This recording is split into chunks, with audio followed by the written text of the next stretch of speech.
Mr.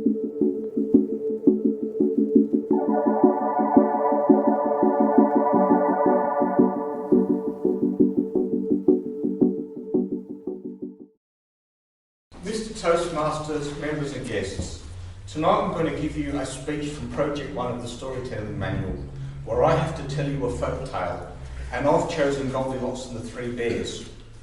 I will, however, show you how this folk tale has a real-world application to the death of Dianna Spencer, Princess of Wales.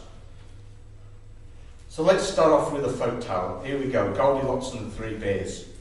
Once upon a time there was a little girl called Goldilocks, and she went for a walk in the forest. Pretty soon she came across a house, and when she knocked on the door no one answered, so she walked straight on. Now on the table in the kitchen there were 3 bowls of porridge. Goldilocks was a little bit hungry, so she tasted the first bowl. "This porridge is too hot," she said. Then she tasted the second bowl. "This porridge is too cold," she said. Then she tasted the third bowl, and the third bowl was just right, and she happily ate it all up. After Goldilocks had eaten the breakfast of the Three Bears, she was feeling a little bit tired, so she went into the lounge room to rest her feet. She sat in the chair to rest her feet, and the first chair was too big, she exclaimed. Then she sat down on the second chair. "This chair is also too big," she whined. Then she sat down on the third and smallest chair. "This chair is just right," she said. But as she settled down into it to rest, it broke into pieces. After this, Goldilocks was a bit tired, so she walked around the house and eventually made it upstairs to the bedroom. She lied down on the first bed, but it was too hard. She then went and lied down on the second bed, but it was too soft. She then went and lied down on the third bed, and it was just right, and she fell asleep. Then the Three Bears came home. "Someone's been eating my porridge," growled the Papa Bear. "Someone's been eating my porridge," said the Mama Bear. "Someone's been eating my porridge and they've eaten it all up," said the Baby Bear. Then the bears went into the living room. "Someone's been sitting in my chair," growled the Papa Bear. "Someone's been sitting in my chair," said the Mama Bear.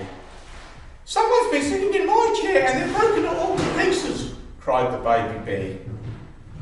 Then the bears decided to have a walk around their house, and they eventually made it upstairs to the bedroom. "Someone's been sleeping in my bed," growled the Papa Bear.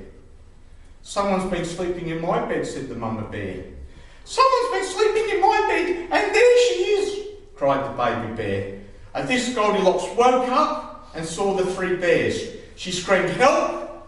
She jumped out of the bed and ran out of the room. She ran down the stairs, opened the door, ran into the forest, and she never came back to the house of the Three Bears again. Now, I said this folk tale has a real-world application.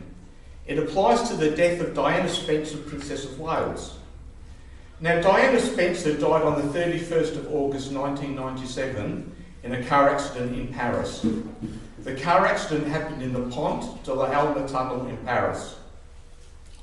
Now, the police investigation turned up absolutely nothing. The camera in the tunnel was conveniently turned off, and the police investigation did not come up with one single lead.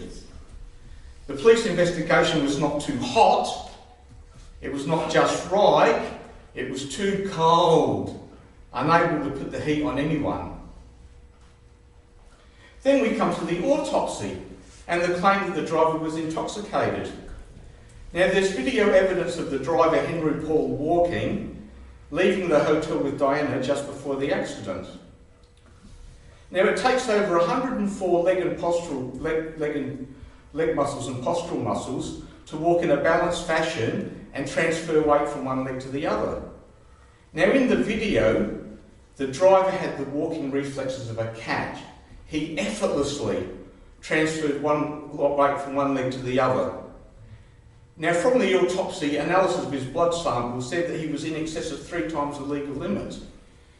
Now, this claim is not too cold, it's not just right, it's too excessive, it's too hot. But the creme de la creme, the piece of evidence which shows that the crime scene was deliberately created, comes from the crime scene itself. At the entrance of the tunnel, there just happened to be a chauffeur standing there who said that he had heard the car slip gears, lose control, and that it was driver error. Now, if it had been a taxi driver giving evidence from the mouth of the tunnel, it would have been too little status, too cold. If it had been a racing car driver giving evidence from the mouth of the tunnel, it would have been too unbelievable, too hot. But a chauffeur is just right. He has enough status from his job to give credence to his claim, without too much status to make it unbelievable. What are the chances that a chauffeur would be standing at the mouth of the tunnel to give evidence at 12:45 a.m? The creation of conditions which are just right. Who loiters around the mouth of tunnels at 12:45 in the morning, especially chauffeurs? So I'll say it again. What are the chances that a chauffeur would randomly be standing at the mouth of the tunnel to give evidence at 12:45 a.m, which is just right? They're asking us to believe in Goldilocks and the Three Bears. Now, who believes that Goldilocks and the Three Bears is a true story with an actual application to real world truth? I don't believe it. Having a chauffeur at the mouth of the tunnel is not too hot, it's not too cold, it's just right, to the point that it's unbelievable. It pinpoints to evidence being created in advance. It pinpoints to the accident being deliberately created. Mr. Toastmaster.